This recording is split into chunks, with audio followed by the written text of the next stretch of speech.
Nous sommes avec Mathieu Vaxelaire de Colette.club, cofondateur de Colette.club. Bonjour Mathieu. Bonjour Frédéric, enchanté. Est-ce que vous pouvez vous présenter et présenter Colette? Oui, donc brièvement, moi je m'appelle Mathieu Vaxelaire, je suis belge, vous allez l'entendre de par mon petit accent. J'ai 35 ans, trois enfants, ça fait maintenant une dizaine d'années que je suis dans l'entrepreneuriat. Et avec une équipe de quatre autres personnes, nous avons lancé Colette. Donc Colette, c'est un service de cohabitation intergénérationnelle, maintenant depuis quasiment un an, sur Paris.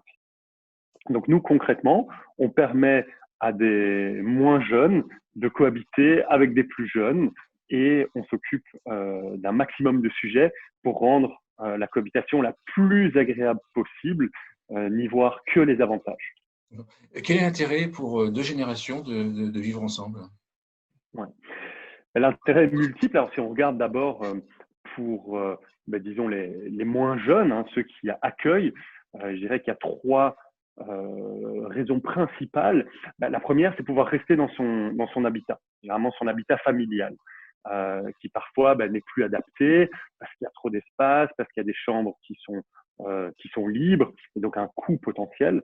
Donc ça, c'est clairement la première raison. La deuxième raison, c'est évidemment créer un lien social, et dans ce cadre-ci, un lien intergénérationnel qui a une valeur énorme et un impact très fort sur le bien-être des gens. Et puis finalement, c'est vrai qu'il y a un complément de revenu qui est non négligeable dans cette démarche. Et donc ça, c'est vraiment les trois avantages principaux pour les autres. Et après, pour les jeunes, entre guillemets, ou les moins de 30 ans, qui soient en fait étudiants ou jeunes actifs, hein, le modèle est ouvert aux deux typologies de personnes, et là, c'est un accès au logement, parce qu'il faut savoir que comme sur des villes comme Paris, c'est extrêmement difficile rien que d'avoir accès. Alors, deuxièmement, c'est un logement de qualité. Chez Colette, on vérifie tous les logements, on rencontre tous nos hôtes, donc on garantit en fait cette qualité. Et puis finalement, ce sont des logements à un prix généralement très attractif. Donc ça, c'est les trois choses importantes. Et aussi pour le jeune, il valorise cette relation intergénérationnelle qui se crée avec son hôte. D'accord. Au démarrage, lorsque les deux choisissent la cohabitation, l'hôte et puis les jeunes, est-ce que c'est pas un choix par dépit? Est-ce que c'est pas une nécessité? Est-ce que la cohabitation ne démarre pas par une obligation, une nécessité? D'un côté, j'arrive pas à me loger, et de l'autre côté, je suis seul. Est-ce que ça démarre pas par une nécessité plutôt que par une volonté? Euh, bah, Aujourd'hui, nous, ce qu'on voit chez Colette, c'est qu'il y a différentes typologies de personnes. Alors, je pense que ce serait utopique de dire que c'est uniquement par volonté. Certainement, il y a des gens qui aimeraient rentrer dans le modèle plus potentiellement par nécessité, mais c'est là où nous, chez Colette, on fonctionne sous forme d'un club ou sous forme d'une association. C'est-à-dire que avant que chaque personne puisse rentrer, nous rejoindre entre guillemets, pour trouver d'un côté son cohabitant, de l'autre côté son hôte, on valide exactement les motivations et les raisons pour lesquelles les personnes ont envie de rentrer. Ce qui nous permet d'éviter que des personnes rentrent dans le club pour des mauvaises raisons, mais ce qui nous permet aussi de mettre en avant, entre guillemets, les choses dans lesquelles nous, on croit énormément, c'est la confiance et c'est la communauté. C'est-à-dire qu'en termes de confiance, nous, on rencontre tous nos hôtes, on visite tous les logements, on rencontre nos seniors, on crée une vraie relation de confiance, et ça, c'est extrêmement important. Et idem avec les moins de 30 ans, qu'on rencontre aussi là par visioconférence, mais on apprend à les connaître et on crée cette relation de confiance qui est extrêmement importante. Et puis après, la communauté, chez nous, oui, on a envie de créer ce lien, et pas uniquement le lien avec votre hôte ou votre cohabitant, mais aussi avec les autres membres du club, entre guillemets. Et donc là, nous, on organise à partir de maintenant d'ailleurs, tous les mois, des événements où les gens peuvent se rencontrer. Et par définition, s'ils font partie du Club Colette, c'est qu'ils ont des valeurs communes et qu'ils ont, entre guillemets, des volontés communes d'avoir rejoint Colette et donc beaucoup de choses à partager. D'accord. Dans le club, c'est les autres en fait que vous réunissez, ou c'est aussi les jeunes? En fait, c'est les deux. donc nous, vraiment, au sein de Colette, donc c'est d'ailleurs pour ça que je veux dire l'URL du site internet, c'est colette.club. Eh ben, toute personne pour rentrer doit faire deux choses. Bah, elle doit s'inscrire évidemment, et puis après, elle a une rencontre avec nous. Donc pour nos hôtes, c'est une rencontre physique chez la personne, et pour les cohabitants, les jeunes de moins de 30 ans, eh ben là, c'est une rencontre téléphonique. Ça, c'est une première chose. Et deux, les personnes doivent nous partager un parrain, donc se faire parrainer par quelqu'un qui, entre guillemets, d'un point de vue moral, se porte un peu garant auprès de la personne qui rentre dans le club. D'accord. Donc, si moi je suis étudiant et que je connais personne, je peux pas venir chez Colette, ou alors c'est vous qui allez être parrain pour m'intégrer dans le club? Alors, évidemment, au début, on permet que les parrains soient externes au club. On prend contact avec eux, mais on permet que ces parrains ne fassent pas encore partie du club. Mais à terme, vous avez tout à fait raison, l'objectif, c'est que les parrains fassent évidemment déjà partie du club. D'accord. La cohabitation intergénérationnelle, ça représente combien de personnes en France? Ouais. Alors, nous, ce qu'on estime, il y a deux parties. Il y a la cohabitation intergénérationnelle qui est faite aujourd'hui par le monde associatif. Pardon. Là, les chiffres sont relativement publics parce qu'ils sont publiés dans leur rapport annuel. Nous, on l'estime, alors peut-être pas exact, mais on l'estime à plus ou moins entre 1500 et 2500 cohabitations intergénérationnelles qui sont faites par le monde associatif en France. Et après, il y a le monde, je veux dire, qu'on appelle, nous, gris. Alors, c'est peut-être pas le bon mot, mais c'est celui qui est fait via. C'est-à-dire qu'il n'est pas, il est pas public, il n'est pas fait sur une plateforme ou quoi, mais il est fait plus par le réseau, par les connaissances. Et typiquement, on a identifié un cas très précis. Souvent, quand vous rejoignez une université ou une école, il n'est pas rare de recevoir un listing de familles, entre guillemets, d'accueil. Donc, généralement, des hôtes qui ont plus de 60 ans, qui sous-louent une ou plusieurs chambres à des étudiants, généralement dans l'université ou l'école où ils ont été. Là, on pense beaucoup plus difficile d'avoir une estimation du chiffre, quoi, du moins un chiffre exact, mais là, on estime que le chiffre est beaucoup plus grand parce que quand on voit le nombre de personnes dans ces listings, on l'estime à plus ou moins 10 000 personnes. Et donc, si on additionne ces deux marchés, on passe la barre des 10 000 cohabitations intergénérationnelles créées par an en France. Mais évidemment, si nous, on est présents et on a commencé ce projet Colette, c'est parce que pour nous, c'est un modèle qui a tellement d'avantages, mais comme on les a mentionnés plus tôt, c'est un modèle qui doit être beaucoup plus connu, entre guillemets, et c'est pour ça que nous, on a décidé de se lancer là-dedans. Qu'est-ce qui fait qu'il y a aussi peu de couples de deux générations comparé au nombre d'étudiants, puis à la demande Ouais. des étudiants et au nombre de seniors qui sont seuls? Ouais. Clairement, le challenge pour créer plus de binômes, c'est de convaincre plus d'autres de rejoindre le modèle. Donc, c'est clairement le facteur limitant au succès de la cohabitation intergénérationnelle. Il y en a d'autres, évidemment, mais j'ai envie de dire, pour nous, c'est le principal. Et je pense que le monde associatif communique sur ce genre de chiffres. C'est-à-dire qu'aujourd'hui, plus ou moins pour une chambre rajoutée dans le monde associatif, il y a en moyenne entre 5 à 7 étudiants qui postulent. Et donc, ça donne une idée du déséquilibre en fait du modèle.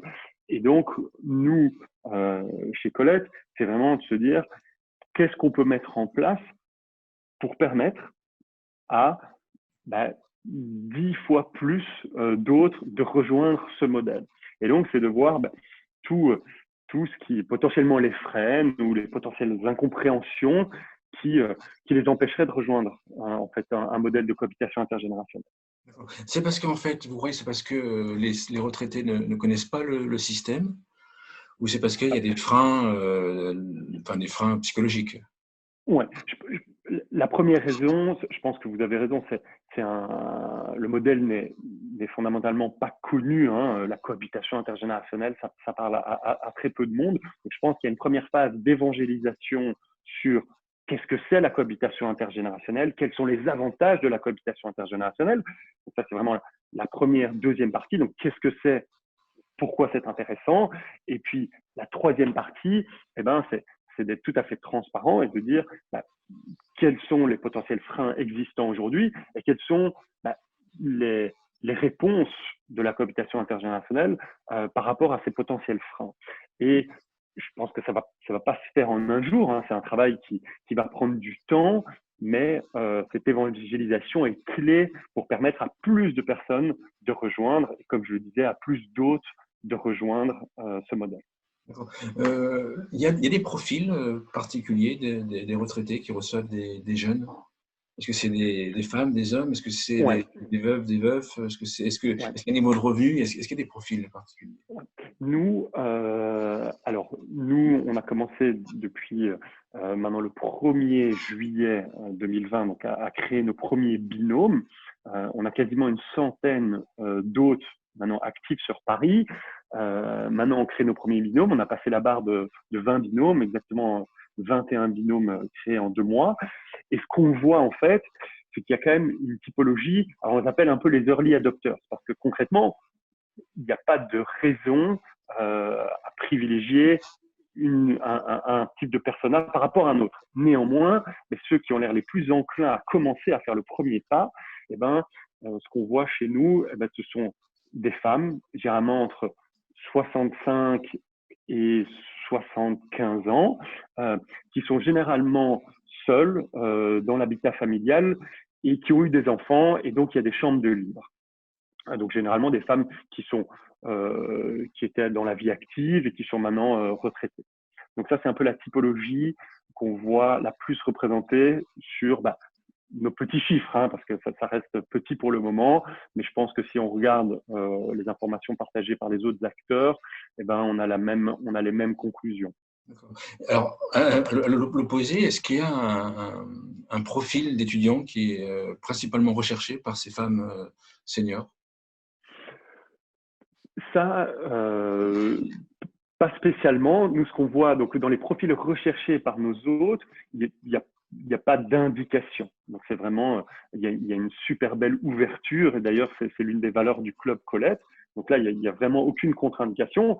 Par contre, ce qu'on voit aussi, c'est que dans les étudiants ou jeunes actifs qui s'inscrivent chez nous, plus ou moins 250 par mois, hein, donc il y a beaucoup de demandes. Et ben là aussi, on commence à voir des traits communs chez certains d'entre eux. Donc c'est vrai que c'est pour l'instant une population qui est plus féminine, entre 20 et 25 ans, qui généralement a déjà cohabité avec soit des amis ou dans une cohabitation intergénérationnelle. Et vu qu'on est actif uniquement sur Paris pour le moment, ce sont des gens qui viennent de province et qui viennent faire une partie de leurs études ou de leur cursus sur Paris. D'accord. Tout à l'heure, vous avez dit, ça je pense que c'est peut-être différent d'autres acteurs, c'est que vous acceptiez des étudiants et des jeunes travailleurs. Ouais. Ça, je pense que, sauf si je me trompe, c'est quand même une spécificité de Colette, ou alors j'ai pas tout suivi. Non, je pense que vous avez raison. Nous, notre constat, il est porté aussi par le cadre juridique, mais il faut savoir que la France a publié un décret en janvier 2020 pour soutenir et pour donner plus d'attrait à cette cohabitation intergénérationnelle. Donc, il lui a donné un cadre légal qui permet aux autres qui ont plus de 60 ans, donc là c'est un critère, c'est d'avoir plus de 60 ans, et aux cohabitants, le critère c'est d'avoir moins de 30 ans. Mais il n'est pas mentionné qu'il faut spécialement être étudiant ou jeune professionnel. C'est vraiment ouvert à tout le monde, et ça pour permettre à un maximum de personnes de rentrer dans ce cadre. Et donc c'est là où nous on a décidé de pas se limiter entre guillemets aux étudiants et vraiment l'ouvrir à toutes les personnes qui légalement ont accès à ce potentiel statut. Et donc, c'est pour ça que nous, on fait aussi les jeunes travailleurs. Et d'ailleurs, c'est vrai que cet été, on a déjà noué des partenariats avec des entreprises pour que les entreprises, en fait, proposent ce type de logement à leurs employés actuels ou leurs prochaines recrues. Donc ça, je pense que ça va être l'un des leviers intéressants pour, comme je le disais, un peu évangéliser sur ce modèle de cohabitation intergénérationnelle auprès d'un maximum de personnes. Oui, intéressant. On pourrait même imaginer qu'une entreprise sur Paris qui ne trouve pas forcément, alors peut-être sur Paris ce ne sera pas le cas, mais sur une grande ville, n'arrive pas à trouver de candidats et puisse se proposer à la fois un poste, une rémunération et une aide pour trouver un logement via vous à terme.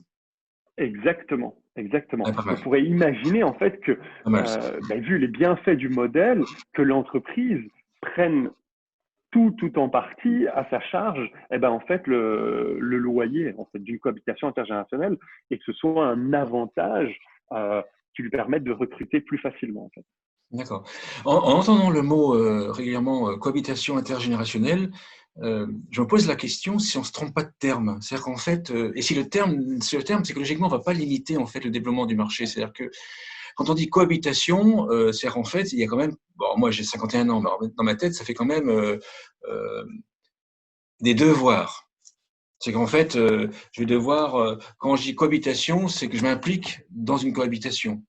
Est-ce que ce que vous proposez, c'est pas plus un logement intergénérationnel plutôt qu'une cohabitation intergénérationnelle? Vous voyez ce que je veux dire? Je voulais vous titiller Ouais, là-dessus. Parce que moi, dans ma génération, ouais, ça fait quand même, ouf, il va falloir que je m'en occupe, quoi. Vous voyez ce que je veux dire, en fait? ouais, Si je loue en fait, moi, si je loue une chambre à un étudiant, comme j'ai pu louer quand j'étais jeune, etc., chez un ouais, particulier, bon, il n'y a pas de relation entre nous. Il n'y a pas, oui, ouais, en fait, il n'y a pas de relation entre les deux personnes. Donc là, d'un côté, c'est l'extrême, il n'y a pas de relation. Si on me dit cohabitation intergénérationnelle, je dis, oh là là, il va falloir que je dise bonjour, bonjour tous les jours, que je mette la brosse au bon endroit. Enfin bref, vous voyez ce que je veux ouais, dire? Il y a quand même ouais, tout à fait. un engagement. Ouais. Est-ce que c'est le bon terme, en fait? C'est une très bonne question. Euh, c'est une très bonne question. Et en fait, ce qu'on remarque, c'est, comme vous l'avez mentionné au début, quel est le niveau de volonté en fait. Pourquoi est-ce que la personne rejoint un modèle de cohabitation intergénérationnelle? Et c'est là où, je pense que des acteurs comme Colette, il y a un rôle extrêmement important, c'est d'identifier le besoin. Parce que oui, il y a certaines personnes qui sont dans cette envie, du moins dans cette volonté, de créer une relation. Que je disais, c'est l'un des avantages de la communication intergénérationnelle, c'est créer un lien social avec quelqu'un. Alors, pour certaines personnes, ça va être la raison la plus importante. Pour d'autres personnes, potentiellement pas. La raison la plus importante, ça va être de pouvoir rester dans son logement familial. Et donc, nous, on doit faire une bonne analyse de quelles sont les volontés des personnes pour évidemment s'assurer que l'étudiant ou le jeune actif qui rejoint la cohabitation a la même volonté. Sinon, les binômes Ouais, sinon, il ne y a un pourraient décalage. pas exactement. Sinon, il y a un décalage en fait dans la création du binôme. Et donc, c'est une partie très importante pour créer des binômes qui vont s'entendre, qui vont durer, qui vont en fait très très bien se passer. Et donc, ça, c'est évidemment quelque chose qu'on fait. Et après, pour revenir plus précisément par rapport à la question, c'est vrai que cohabitation intergénérationnelle, c'est un peu un mot, je ne vais pas dire fourre-tout, mais qui peut faire potentiellement peur parce qu'on peut s'imaginer qu'il y a une notion de devoir. Ouais, c'est ça. Alors qu'en fait, pas du tout, pas du tout. Dans mon imaginaire, de devoir, pas qu'une fois, pas ponctuel, et de devoir, je prends je prends des devoirs pour une année, clac, ça y est, hein, ou Ah oui. voire plus. Donc, oui, Mais, en fait, moi, mais pas, ça m'effraierait un petit peu. Parce que moi, je dis ça, ouais, parce qu'en fait, à Berlin, quand j'ai vu Berlin, on a des logements, en fait, en fait, on a un appartement, on a 3 chambres, en fait, qu'on loue ouais. à des jeunes travailleurs, etc. Mais il n'y a pas la notion de cohabitation, il y a la notion de chacun fait ce qu'il veut, puis on mange ensemble si on veut, mais c'est pas tous les soirs, coucou, on va manger ensemble. Vous voyez. Ouais, tout à fait. Je pense que vous avez raison et quand on évangélise sur ce modèle, c'est quelque chose qu'il faut clarifier. Alors, on essaye au maximum. Cohabitation intergénérationnelle ne veut pas du tout dire euh, des devoirs, entre guillemets, par le cohabitant. C'est une possibilité, mais si c'est le cas, c'est décrit dans une charte de cohabitation, l'étudiant s'en engage, et évidemment, généralement, s'il y a devoir, il y a un pacte sur le prix à payer pour le logement, entre guillemets. Ouais. Au plus il y a de devoirs demandés, généralement, la logique veut que au plus le logement sera abordable, parce que concrètement, le cohabitant doit passer du temps à s'occuper de l'autre, entre guillemets. Mais ce qu'on voit, nous, actuellement, dans la majorité de nos cas, il n'y a aucun devoir qui se crée. Néanmoins, bien entendu, ça reste une cohabitation. Donc, il y a une entente, il y a une empathie, il y a une ouverture d'esprit. Et donc, les binômes aiment partager, que ce soit un moment. Alors, parfois, ça peut être un petit déjeuner, parfois, ça peut être un déjeuner ou un dîner ou autre. Mais rien n'est obligatoire ou formalisé dans un contrat. Ça reste une cohabitation comme si vous étiez en colloque avec une personne de la même génération que vous, entre guillemets. D'accord. Si on parle de Colette, comment est-ce que vous faites pour vous développer, pour trouver des binômes? Enfin, pour trouver d'abord les Ouais. deux types, les deux profils, les deux pupilles, et Les après deux faire profils. des binômes. Ouais, tout à fait. Eh ben, clairement, au début, tout commence par trouver nos hôtes, hein, donc les personnes qui sont prêtes à rentrer dans cette démarche. Et donc là, nous, on a plusieurs types d'activités pour bah, permettre d'évangéliser auprès de ce public cible. Alors que ce soit grâce aux mairies, certaines mairies de Paris, via les conseils des seniors, que ce soit carrément aller à certains marchés ou dans certains parcs, des choses qu'on fait aussi, ou alors des démarches plus online, j'ai envie de dire. Et là, ça peut être évidemment des retombées presse ou même de la publicité sur des réseaux de type Facebook. Donc ça, c'est un peu les activités qu'on fait auprès de nos hôtes pour faire parler de la cohabitation intergénérationnelle. Et là, nous, c'est vraiment un dialogue qu'on a avec eux. On leur montre en fait certains binômes qui se sont créés via Colette et on leur permet d'un peu les découvrir, soit via des reportages photos ou vidéos.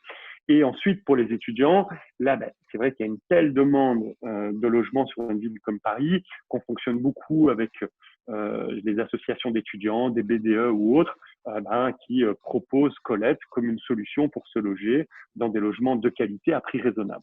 Et donc là, on a beaucoup de demandes de ce côté-là. Et donc, les gens ensuite s'inscrivent chez nous. Et c'est là où la logique de club ou d'association rentre en compte, où, bah oui, on va, entre guillemets, rencontrer chaque personne. D'accord. Dans le club, c'est-à-dire qu'en fait, là, si on revient à un club, c'est intéressant l'histoire Ouais. de votre vision du club, c'est qu'en fait, vous réunissez des personnes, donc des jeunes et puis des plus âgés, qui ne sont pas forcément en binôme déjà. C'est en fait, ils font, Exactement. j'allais dire, ils font leur marché, mais en fait, ils apprennent à se connaître. Exactement. Exactement. Exactement. Donc, C'est-à-dire qu'en nous, fait, concrètement, quelque part, votre club, ça sert pas de speed dating, mais ça va faire, ça peut fabriquer les couples naturellement. ça peut faire impliquer des couples naturellement. Et surtout, ben, ça permet d'avoir un niveau de confiance euh, qui est extrêmement haut. Parce qu'entre guillemets, tout le monde ne peut pas rentrer dans le club. Si vous allez aujourd'hui sur notre site internet, impossible de trouver un logement, impossible de trouver un autre. Ils sont pas, ils sont pas accessibles. Ils sont accessibles uniquement à les personnes qui ont été validées et qui, je fais référence au début de la conversation, qui ont les mêmes volontés que ce qu'on a eu quand on a créé Colette. Et Colette, il faut savoir que ça part d'un constat très personnel. Avant d'avoir, juste après avoir vendu ma boîte précédente, je suis reparti vivre en Belgique et donc j'ai passé un peu plus de temps avec mes parents, grands-parents et c'est là où ça m'a marqué. Moi, mes parents sont divorcés depuis 20 ans. Ma mère habite dans la maison familiale et on est 4 enfants, donc concrètement il y a 4 chambres de libre. Ça fait 20 ans qu'elle est là et en fait à plusieurs reprises elle a hébergé des étudiants, mais des étudiants qui étaient en fait des amis de mes frères et de ma sœur. Et donc il y avait un niveau de confiance qui était directement là parce que c'est des amis à nous. Et donc, je me suis dit, mais en fait, il faudrait permettre à des personnes comme ma maman ou voilà, des personnes de plus de 60 ans d'avoir une plateforme, une solution qui leur permet d'avoir ce niveau de confiance pour accueillir quelqu'un chez soi. Et la volonté peut être pour rester dans son domicile, pour créer un lien, un lien social ou pour avoir un complément de revenu. Et généralement, ce qu'on voit, c'est que c'est un mix des trois volontés pour l'autre. D'accord. Si je rentre, si je sais que c'est dans le club et je rentre dans le club, Ouais. sur la plateforme, Ouais. en fait, je peux contacter les autres, voir comment ça se passe. Alors, on est vu qu'il y a un peu un déséquilibre pour le moment entre le nombre d'étudiants jeunes actifs et le nombre d'autres, il y a un premier passage, c'est-à-dire que c'est donc les cohabitants, ceux de moins de 30 ans qui vont nous émettre des vœux. Alors, ils vont me dire, ah ben j'ai vu le profil de Brigitte qui habite dans le 11e, par exemple, ça m'intéresse fortement. Alors là, qu'est-ce que le jeune doit faire? Eh ben, il doit enregistrer une vidéo, généralement d'une minute à 1 minute 30. Donc le jeune se filme sur une vidéo personnalisée pour Brigitte en disant ah ben bonjour madame, j'ai vu votre logement, j'ai vu votre profil, moi je viens de là, je partage ça, on partage certainement quelque chose en commun. cette vidéo, on l'envoie à Brigitte et là-dessus, Brigitte va nous dire est-ce que le profil correspond à ce qu'elle recherche dans une cohabitation, oui ou non. Si Brigitte nous dit oui, eh ben on les met en relation et là, ils vont soit se rencontrer s'ils sont sur Paris, soit discuter par téléphone et décider oui ou non de rentrer dans une logique de cohabitation intergénérationnelle. Donc c'est comme ça que ça fonctionne. D'accord. Alors j'avais mal posé ma question. Si moi je Pardon. suis, mais la réponse était intéressante, mais j'ai mal posé la question. Si moi je suis hôte en fait et que Oui. j'ai peur, je crains, machin, etc. Donc voilà. Est-ce que si je rentre dans la plateforme, est-ce que je peux contacter d'autres hôtes qui eux vont me rassurer?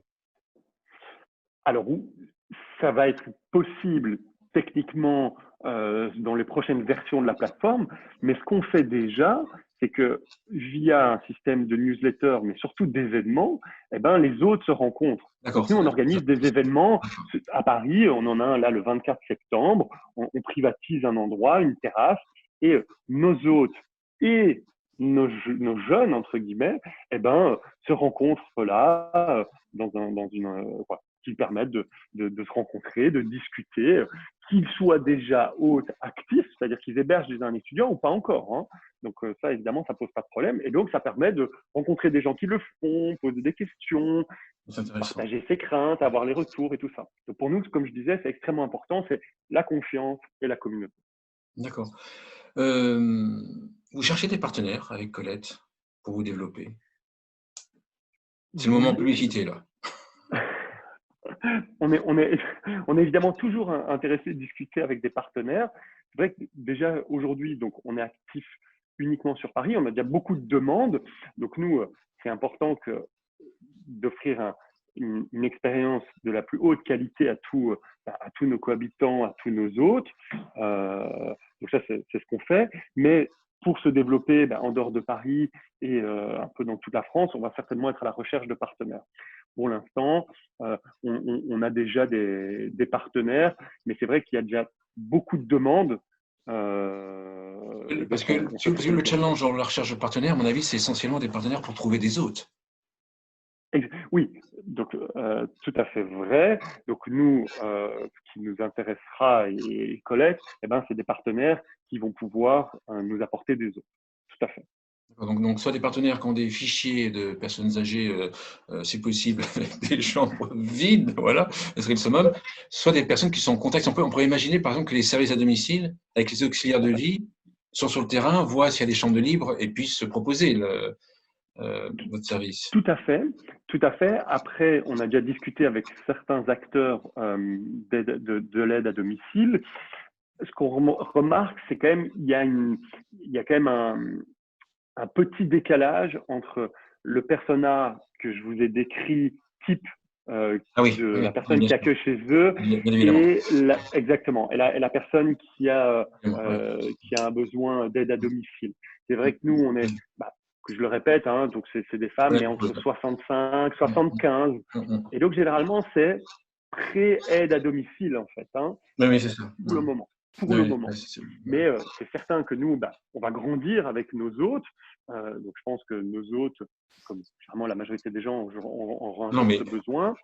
mais à la base, il faut des hôtes qui soient autonomes. On ne peut pas prendre des hôtes qui soient dépendants. Enfin, c'est plus difficile. Oui, non, je suis d'accord. C'est pas la bonne, c'est C'est pas la plus, bonne.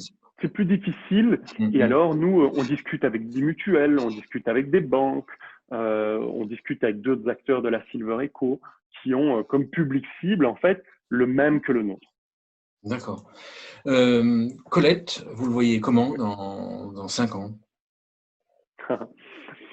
Bah, Colette, dans 5 ans, on le voit dans plusieurs pays, dans plusieurs villes, évidemment. Et donc, je pense que ça va se passer en étapes. Donc, aujourd'hui, c'est Paris. L'étape 2, ce sera la France. Et l'étape 3, je pense, d'ici 5 ans, ce sera plusieurs pays d'Europe. Et donc, ce sera la plateforme de référence pour qu'un senior puisse commencer une cohabitation intergénérationnelle et bénéficier de tous ces avantages. Et en fait, ça veut dire que c'est Colette qui s'occupe de tous les aspects peut-être moins plus fastidieux d'une cohabitation intergénérationnelle, trouver le cohabitant, assurer que le cohabitant ait confiance, toutes les logiques de paiement aussi, où nous, on garantit le paiement, toutes les logiques assurantielles, où on a un partenaire AXA avec qui on travaille, qui assure tous les logements. On aide tous nos autres sur la partie légale et fiscale. Donc, pour tout ça, pour nous, c'est extrêmement important. D'accord. Un mot de conclusion? Un mot de conclusion. Je dirais que nous, notre vision, alors ce prendra plus que 5 ans, mais je pense que notre vision, c'est de se dire qu'il ne doit plus avoir de chambre de libre aujourd'hui. Comme on connaît la crise du logement, la crise financière, la précarité du monde étudiant, eh ben, c'est impensable dans le monde de demain d'imaginer un nombre de chambres libres conséquent comme il y a aujourd'hui, et qu'en fait, tout ça doit être utilisé avec tous les avantages que ça comporte au travers d'un modèle de cohabitation intergénérationnelle. Alors, super, une conclusion qu'on appelle en psychologie basée sur une mission, c'est bien. Merci Mathieu Vaxelaire, cofondateur de Colette.club. Merci beaucoup. Merci beaucoup Frédéric.